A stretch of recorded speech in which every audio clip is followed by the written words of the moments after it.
Dear students, welcome to the classes of Array Academy. We are studying a retirement of a partner and the specific concept is capital adjustment. Question है on 31st March of the current year, the balance sheet of ABC who were sharing profits in proportion of their capital. तो ABC का capital के proportion में profit share कर रहे थे. 15,000 में सबको डिवाइड कर दोगे तो 3:2:1 आएगा ओल्ड रेशियो. तो सबसे पहले न्यू रेशियो गेनिंग रेशियो निकाल के गुडविल ट्रीटमेंट करेंगे. तो इनका ओल्ड रेशियो है 3:2:1. फिर the balance sheet is given below. Balance sheet में कोई ट्रीटमेंट वाले आइटम है नहीं, जैसे general reserve, advertisement, suspense account, profit and loss account, ये है नहीं. बैलेंस शीट के नीचे लिखा है बी रिटायर्ड ऑन 1 अप्रैल और एडजस्टमेंट दे रखा है ए से एच तक. गुडविल के लिए adjustment F. Goodwill of the firm is fixed at 18,000. 20 share of the same be adjusted into the capital accounts of A and see who will share future profits in proportion of 3/4 and 1/4.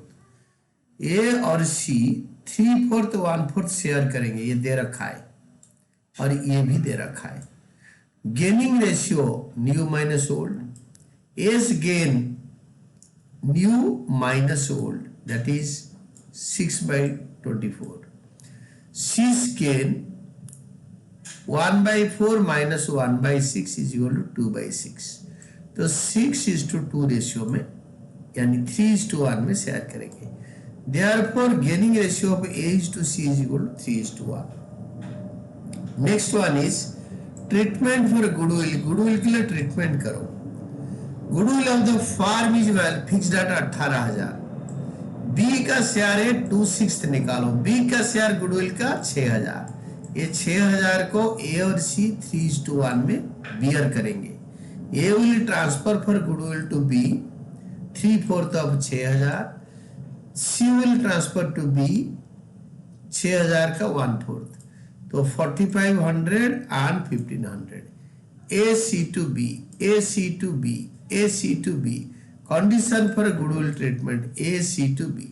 Gaining to sacrificing AC to B.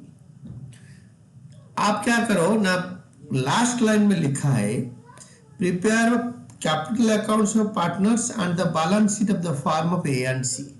Capital account of all partners बनाओ, balance sheet of A and B बनाओ, A and सी. तो revolution account नहीं बनाएंगे तो काम नहीं बनेगा. तो वर्किंग नोट में रिवॉल्यूशन अकाउंट बनाओ और बाकी गुडविल का ट्रीटमेंट वर्किंग नोट में करो.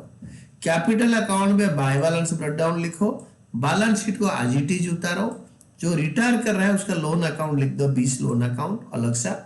एसी का कैपिटल अकाउंट उसी क्वेश्चन के स्टाइल में लिखो ताकि जो लिक्विडिटी ऑर्डर वो मेंटेन रहे. Then start.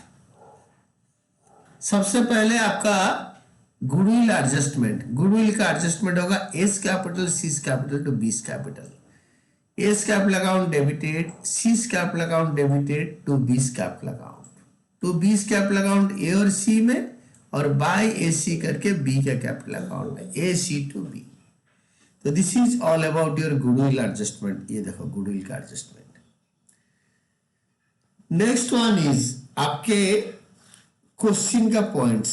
A part out of the amount of insurance premium debited to profit and loss account 1,000 to be carried forward as prepaid insurance. Prepaid insurance by prepaid insurance. You can say also unexpired insurance but best word is prepaid. Book का question का terminology उतारना better रहता है. और increase in asset prepaid insurance, unexpired insurance.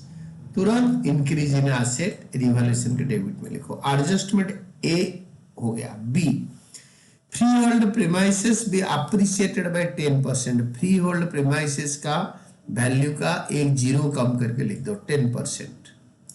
और 50 + 5 55 लिख दो. Free hold premises में 55. C part provision for doubtful debt is to be brought up to 5%. Debtor है 10,000, 10,000 का 5%,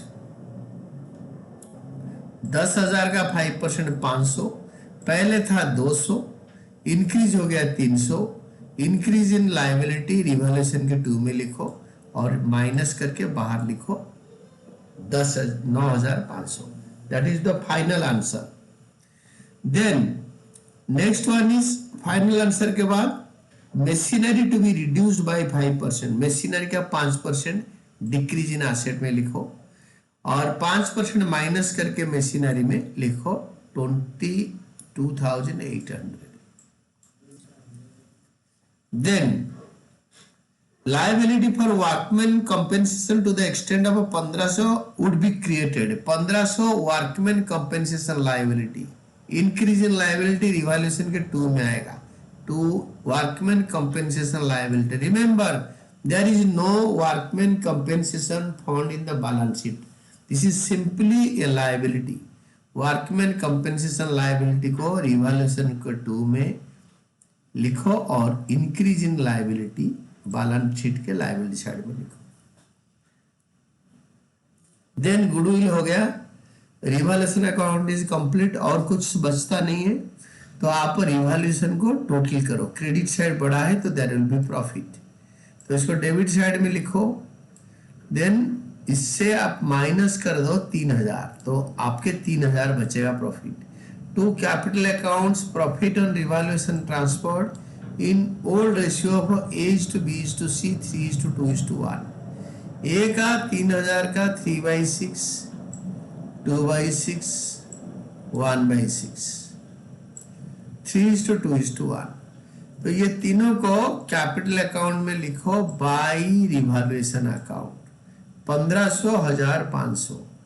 अभी इसको टोटल खाली बी को टोटल करो, टोटल करके डेबिट साइड में उतारो, लिखा है adjustment number H, B B paid 5,000 in cash to cash account 5,000, B को 5,000 दे दो और आपको बैलेंस जो है, फिर क्वेश्चन पढ़ो, क्वेश्चन में लिखा है 5,000 कैश है ना, बैलेंस भी transfer to his loan account, जो बैलेंस बचेगा उसका लोन अकाउंट में चला जाएगा। 37,000 माइनस 5,000 पेमेंट हो गया टू 20 लोन अकाउंट 32,000, ये 20 लोन अकाउंट बैलेंस शीट के लायबिलिटी साइड में तुरंत लिख दो।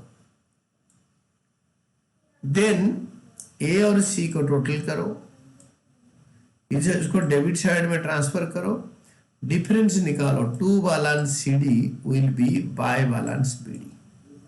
कैपिटल एडजस्टमेंट पढ़ो, एडजस्टमेंट जी, total capital of the new firm as newly constituted be fixed at 60,000 between A and C in proportion of 3/4 and 1/4 after passing entries in their accounts for adjustment. Actual cash to be paid in or to be paid up or to be brought in as the case may be by the continuing partners. अगर जिसका capital ज्यादा हो जाएगा वो draw कर लेगा, by cash हो जाएगा, लेकर आएगा, अगर कैपिटल कम है तो ज्यादा है तो टू कैश विड्रॉ करेगा। तो कैपिटल एडजस्टमेंट के लिए जाओ वर्किंग नोट में, capital of the new firm is fixed at 60,000, ए और सी में न्यू रेशियो में होगा 3/4, ए का होगा, सी का होगा 1/4, तो 2 बैलेंस सी डी इधर आएगा, 2 बैलेंस सी डी, और ये दोनों कैपिटल ए और सी का डेबिट साइड बड़ा है, यानी क्रेडिट बैलेंस कैपिटल का बड़ा है, तो इसको यहां उतार दो, उतार के टोटल कर दो 60,000, ये दोनों साइड पहले टोटल करो, और ये दोनों का कैपिटल ऑलरेडी कम है तो ये दोनों पैसे लेकर आएंगे बाय कैश, ए लाएगा 3,000, सी लाएगा 1,000, 4,000 लाएंगे, तो ये यहाँ पे तो कैश है नहीं, तो यहाँ पे चेक बैंक बाय बैंक और टू कैश को टू बैंक कर दो। अब लिखा है पेड इन कैश, तो यहाँ पे अगर बैंक में पैसा है तो विड्रॉ करके पे करेगा, तो ये भी चलेगा ये भी चलेगा।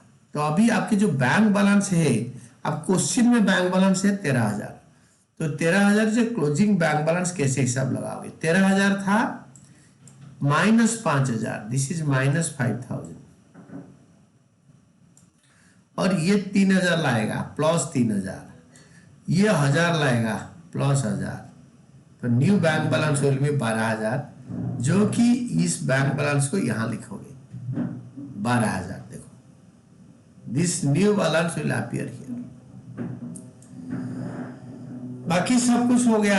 अभी क्या करो ना, जो जो कॉलम्स खाली पड़ा है भर दो। स्टॉक खाली पड़ा है, स्टॉक भर दो 9,000। लायबिलिटी साइड में क्रेडिटर्स आज इट इज क्वेश्चन से उतारो, बिल्स पेबल को भी उतारो, देन दोनों साइड टैली कर दो। अगर दोनों साइड टैली कर रहा है तो आपने ध्यान से क्वेश्चन करा है and all your answers are correct.